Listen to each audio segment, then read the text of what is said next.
General साहब is very right, हमारे chief of army staff बिल्कुल सही कहते हैं, हम चाइनीज की बातों पे नहीं जाते। मैं तो कहता हूँ ये चाइनीज तकिया है। गांव बसा नहीं, भिखारी पहले आ गए।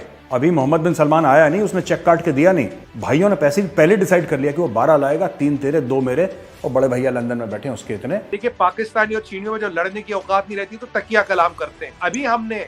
अभी रोहित भाई हमने अपने न्यूक्लियर पावर्ड सबमरीन में हमने न्यूक्लियर पावर्ड सबमरीन में अपनी आईसीबीएम लगाई, K4 मिसाइल का एडवांस रेंज के साथ टेस्ट किया। K5 पे काम हो रहा, बात उसकी की जाए। बात ये ना की जाए कि चाइना क्या कर रहा और चाइना जो मर्जी करे यार। खान साहब, you are on absolutely the right track. आपने आर्मी चीफ को इस वाले को गंदा करा है, अगले वाले को भी आपने ऑलमोस्ट गंदा कर ही दिया है, उसको और गंदा कर देंगे। देखिए, एक पाकिस्तान आर्मी सॉर्ट आउट हो गई, आपने मोहम्मद बिन सलमान को आउट कर दिया, पहले आपने शी जिनपिंग को आउट करा था। खान साहब, you are going on absolutely the right track. सनसनी हमारी तैयारी में है। अगर बौखलाया नहीं होता चाइना तो अपना ताप तंबूरे वाला वो जहाज श्रीलंका क्यों बेचता है? बाय द वे जहाज वापस निकल गया। मैं इमरान खान का बड़ा फैन हूँ आजू जी, मैं आपको बता रहा हूँ। इमरान खान को हम भी चाहते हैं कि मैं भी चाहता हूँ कि वो पीएम दोबारा से बने। अमरीकी सहाफी ने पाकिस्तानी मीडिया को शदीद तनकीद का निशाना बनाया है। साहब, जिन्होंने 45 साल से जंग ना लड़ी ना, उनके हाथ पैरों में जंग लग जाता है, वो जंगे नहीं लड़ सकते। ये पता ही आपको चाइनीज सिपाही क्या है? ये वही है जो वो होता है ना, वो क्या तो कॉल ऑफ ड्यूटी में आई लैंड इन मजार शरीफ, वो बोला ना, वो प्ले स्टेशन पे खेलता रहता है, टिक टिक टिक टिक चूज द वेपन। लगातार इमरान खान एक चीज हर बार बोलते हैं कि आपको 1971 की याद दिलानी पड़ रही है कि बॉस, जनता की पावर मेरे पास है, वो वाली गलती मत करो, नहीं तो क्या होगा, बंटवारा हो जाएगा। अभी आप जल्दी देखेंगे कि फ्रांस का इंटरेस्ट आएगा हमारे लिए फ्रीगेटर्स के लिए। There is a possibility that France might ask us to make frigates for them. अभी मैं कहीं पढ़ रहा था, वॉल स्ट्रीट जर्नल का शायद कोई एक आर्टिकल अभी आया था, अभी आज ही पढ़ रहा था मैं, तो उसमें उन्होंने अपने एडिटोरियल में लिखा कि बॉस, इमरान खान ने पुश करके एज पे ला दिया है पाकिस्तान को। I am not a fan of Taliban. अगर इन चीनियों को एक दिन में मजार शरीफ उतारूं ना, आगे गीला और पीछे पीला हो जाएगा। इनकी औकात इतनी है।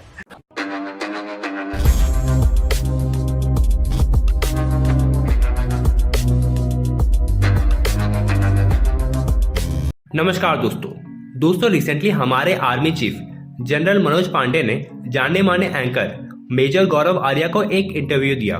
उन्होंने काफी सारे चीजों पे बात की, लेकिन उनमें से एक पार्ट ऑफ द कन्वर्सेशन काफी वायरल रहा।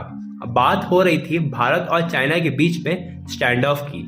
जब मेजर गौरव आर्या सर ने हमारे आर्मी चीफ से पूछा कि सर्द आने वाली है और अब भारत किस तरह से तैयार है इंडिया चाइना बॉर्डर पर, तो इस पर जवाब देते हुए मनोज पांडे सर ने कहा कि भारत पूरी तरह से तैयार है चाइना को टैकल करने के लिए, और इस बार भारत ने अपना इंफ्रास्ट्रक्चर, रोड, ब्रिजेस को काफी हद तक अपग्रेड कर लिया है। और रहा बात स्टैंड ऑफ का, तो फिर से 7 पॉइंट ऐसे हैं जहां भारत और चाइना की आर्मी दोनों आमने सामने खड़ी हुई है और सिचुएशन उसी तरह से है जिस तरह से 1 साल पहले था। तो चलिए दोस्तों, इसी पर पाकिस्तानी मीडिया का रिएक्शन देखिए। सुमित भाई, पहले तो ये बताएं, ये नरेंद्र मोदी साहब ने क्या जादू की जफ्फी डाली है अमेरिका को कि अमेरिका की ट्रेजरी सेक्रेटरी जो है वो येलन साहबा, वो कह रही है हमें मसला ही कोई नहीं है कि इंडिया और अमेरिका जो है वो नेचुरल अलाइज हैं और बड़े ज़बरदस्त पार्टनर हैं, और वो अगर तेल लेना चाहे रशिया से तो ले लें। ये क्या हुआ? G20 से पहले कोई मोदी साहब ने ये तो नहीं कहा कि मैंने बाइडेन से मिलना नहीं है अगर तुम लोगों ने ये सख्त लाइन ना ली, या कि अमेरिका जो है वो कोई सख्त काम और मुश्किल काम इंडिया से निकलवाना चाहता है, क्योंकि हमें दोनों खबरें जो हैं वो अंदर की मिल रही हैं। ये है कहानी हमारे बढ़ते हुए वर्चस्व की, हमारे बढ़ते हुए स्टैचर की। देखिए, G20 के बाद अगली प्रेसिडेंसी हमको मिलनी है, ठीक है। और अब आपने कल एक बड़ी इंपॉर्टेंट शायद न्यूज आपसे मिस हो गई। देखिए, ये चेंज कहां से हुआ? अगर आप देखेंगे ब्रिक्स में कल या परसों रशिया ने अनाउंस किया 16 कंट्रियां ज्वाइन कर रही है। अगर अब मैं G20 देखूं, G20 में क्या 19 कंट्री यूरोपियन यूनियन है, तो उसको हम एक कंट्री मानते हैं। बेसिकली 20 कंट्री और 40 कंट्री आई है। हम कहने को करते हैं भाई देखो 85% of the global GDP, 75% of global trade, 60% of global population. अगर ये 16 कंट्रियां यहाँ ब्रिक्स में जुड़ जाती है, 2 चीजें होंगी। 50% of the world's trade GDP, 50-60% of the world's trade and almost 55 to 60% of the world's population वहां जुड़ जाएगी। तो एक पैरेलल बॉडी खड़ी हो रही है, और जितनी ये 7-8 बॉडी है उनमें इंडिया हर जगह, उनमें नरेंद्र मोदी जी हर जगह है। तो चीमा साहब, इसे कहते हैं चेकमेट डिप्लोमेसी। आप जाइए, आपने जाने से पहले आप अपना स्टैचर, अपना जो आपकी औकात है वो अनाउंस कर दीजिए, दुनिया को माननी पड़ेगी तो अमेरिका जैसे को भी यू टर्न लेना पड़ेगा। जनरल साहब इज वेरी राइट, हमारे चीफ ऑफ आर्मी स्टाफ बिल्कुल सही कहते हैं, हम चाइनीज की बातों पे नहीं जाते। मैं तो कहता हूँ ये चाइनीज तकिया है, ये चाइनीज तकिया। देखिए पाकिस्तानी और चीनियों में जो लड़ने की औकात नहीं रहती तो तकिया कलाम करते हैं। वैसे ही रोहित भाई, मैंने आपके शो पे कहा, नेशनल टीवी पे कह चुका हूं, कई चैनलों पे कह चुका हूं, you can not trust Chinese, neither can you trust Qamar Javed Bajwa. और आप उस बाजवा की बात करते हैं ना, बाजवा भाई, ये बाजवा बात कर रहे पीस, कहा है बाजवा? परसों बोरी बिस्तरा लेके गोल, हो सकता 15 दिन बाद आपको अमेरिका में मिल जाए, पापा जॉन के मास्टर डिस्ट्रीब्यूटर बन के। आप उस बाजवा पे भरोसा करेंगे? Do you trust Bajwa? Can you afford to trust Bajwa when it comes to security of 1.3 billion people? Kamar Javed Bajwa, who is he? Sir, we can take them everybody on face value, not on place value. Play face value and one person, not on place value. हमारे army chief की एक एक बात की औकात है, बाजवा की एक बात की चवन्नी की औकात नहीं, सच्चाई है। You cannot trust them, you cannot trust Chinese. और ना उनके रहमो करम पे बैठे, we are not hoping that they'll be good and buddy to us and then we'll make our things. We are keeping our arsenal dry. बात की जाए रोहित भाई, आज हम तैयारी क्या कर रहे हैं? देखिए पैगोंग से तक हमने सड़क बनाई, पहले जयंती टैक्स होता था, कोई एनसीएलटी का क्लियरेंस चाहिए था, बॉर्डर एरिया में सड़क नहीं बना सकते, सब जगह सड़कें बनाई। पुल्स में हमने रिटेंडेंसी बनाई, हमने रेलवे ट्रैक्स बनाए, हमने हाई स्पीड आर्मर्ड बोट्स डाले, जो आर्मर्ड बोट्स होते हैं पैगोंगसो में डाले, हमने मल्टी रोल कॉम्बैट व्हीकल्स डाले, टाटा ने बनाई है 2 साल में, हमने स्वरन ड्रोन्स डाले वहां पे।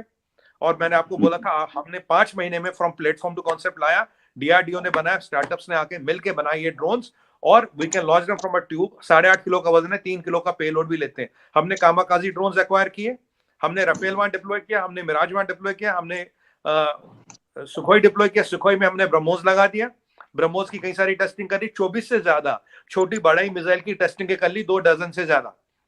हमने वहां helicopter Swiss made light machine guns लगाए, हमने वहां टाइटेनियम गन्स लगाए, जो लाइट कॉम्बैट गन्स होते जो हेली लिफ्टेबल थे वो लगाए, लेटेस्ट राइफल्स दिए, आर्मर दिया, नाइट विजन गॉगल्स दिए, स्विस वो जो विजनरी इक्विपमेंट है वो दिया हमने। और यही नहीं, हमने वहां जो बोफर्स लगानी थी, T-92 टैंक लगानी थी, जो भी हमें करना, जो भी डिप्लॉयमेंट करनी, पीछे चाइनीज ने भी बनाया, इंडिया का रिस्पॉन्स टाइम फास्ट आया, और हमने वहां S-400 भी लगा रहे हैं वहां पे। S-400 एक टाइम में 30 सुपरसोनिक मिसाइल्स और 10 हाइपरसोनिक मिसाइल्स को ट्रैक कर सकता है। और जो मिसाइलों की टेस्टिंग करे धड़ल्ले से, LCH हमने बनाया, LC हमने बनाया, एयरक्राफ्ट कैरियर हमने बनाया, 5G हमने बनाया। अभी रोहित भाई हमने अपने न्यूक्लियर पावर्ड सबमरीन में INS, हमने न्यूक्लियर पावर्ड सबमरीन में अपनी ICBM लगाई, K4 मिसाइल का एडवांस रेंज के साथ टेस्ट किया, K5 पे काम हो रहा। बात उसकी की जाए, बात ये ना की जाए कि चाइना क्या कर रहा और चाइना क्या कर, चाइना जो मर्जी करे यार, हम तैयार हैं, हम पूरे सक्षम हैं अपने देश को बचाने के लिए। और मैंने आपको लास्ट टाइम भी बोला था, I can give you writing with my blood, government of India is doing everything to protect the interest of 1.3 billion people. ये बढ़ता हुआ भारत है, उभरता हुआ भारत है। यहाँ सनसनी खबर में नहीं है, सनसनी हमारी तैयारी में है। अगर बौखलाया नहीं होता चाइना तो अपना ताप तंबूरे वाला वो जहाज श्रीलंका क्यों बेचता है? बाय द वे जहाज वापस निकल गया। हम मिसाइल टेस्ट कर रहे तो जहाज यहाँ बेच रहा, घबराए हमें, घबराए वो है। वेंगी आ रहा बिजनेस करो, हम वेंगी के पास जा रहे हैं बिजनेस करो। और एक ही बात नहीं, और मैं आपको एक और चीज बता दूं, आज we are going to be independent of Chinese supplies.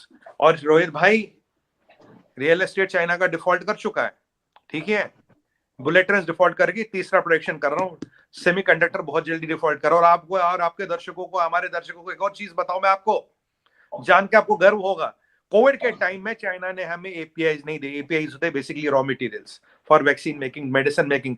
आज गर्व से कह रहा हूं, we are exporting medicine to more than 200 countries. 200 कंट्रियों से ज्यादा मेडिसिन एक्सपोर्ट करते हैं, 203 कंट्रियां दुनिया में।